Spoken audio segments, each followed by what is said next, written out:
एक शोर उसके अंदर था, चीखता हुआ, चिल्लाता हुआ, चित्कारता हुआ।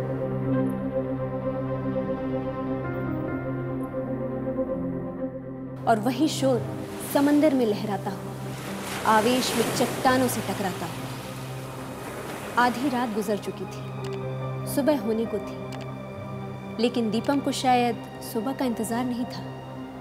वो गहरी नींद में सो चुका था, लेकिन गहरी उस नींद में भी एक दुनिया जाग रही थी।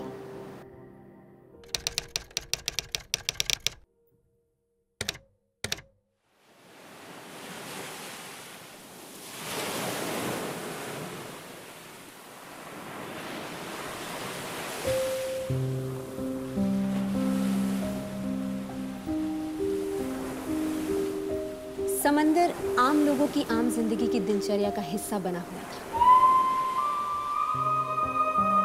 लेकिन नीति समंदर की सुबह की अंगड़ाई की साक्षी बनी हुई थी।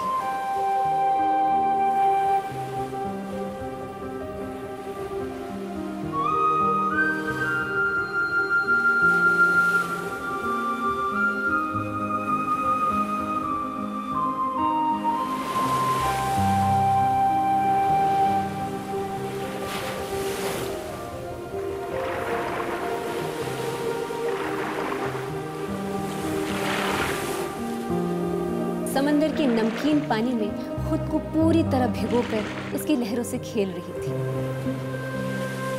और फिर अचानक लहरों के साथ खेलती हुई किनारे आकर बेसुध रेत में लेट गई।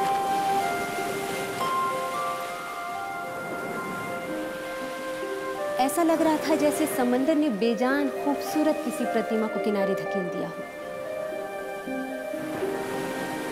नीति की आंखें आसमान में टिकी हुई थी, मानो कुछ सुनाई पड़ रहा हो और मन की आंखों से कुछ दिखाई भी दे रहा हो। कुछ ही पल बाद एक फ्लाइट गुजरी।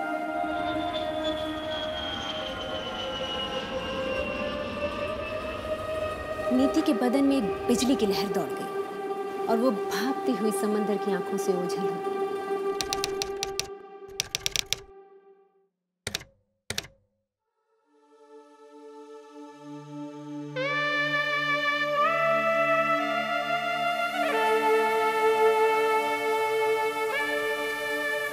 नीति अपने फ्लैट के लैविश बाथरूम के आईने में अपने खूबसूरत बदन को निहारते हुए किसी के स्पर्श को महसूस कर रही थी।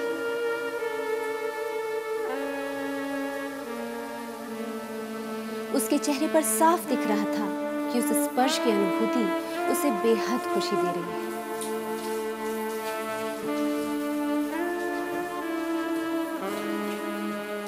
आज दिन की शुरुआत की सबसे खूबसूरत कल्पना थी जो शायद हकीकत में बदलने वाली थी। डोरबेल की आवाज से नीति हड़बड़ा गई, अपने आप को एक सॉफ्ट टॉवल में लपेटा और फिर डोर लेंस में देखने लगी।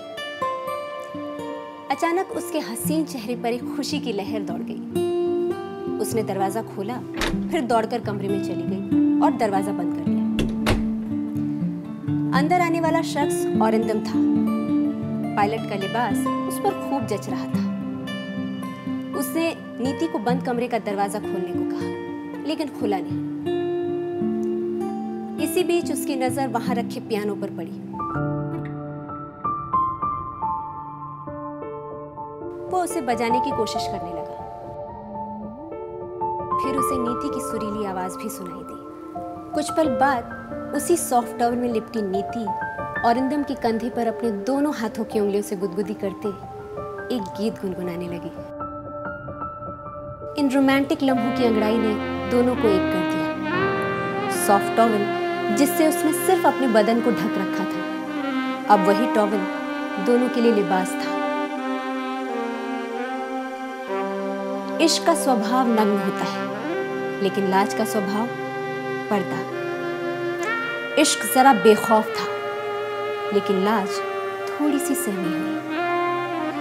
क्योंकि कोई आने को था, नीति ने अरवी को फौरन ही घर से जाने को कहा। उसने दोबारा पायलट का लिबास पहनने में उसकी मदद की।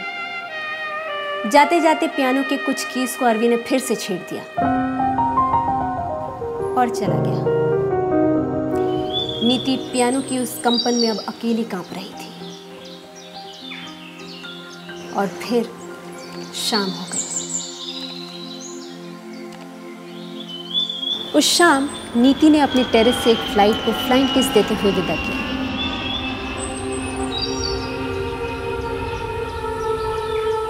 चेहरे पर एक लंबे इंतजार की गहरी उदासी और दर्द की साफ झलकियां दिख रही थी। इस दर्द में इश्क जिंदा था।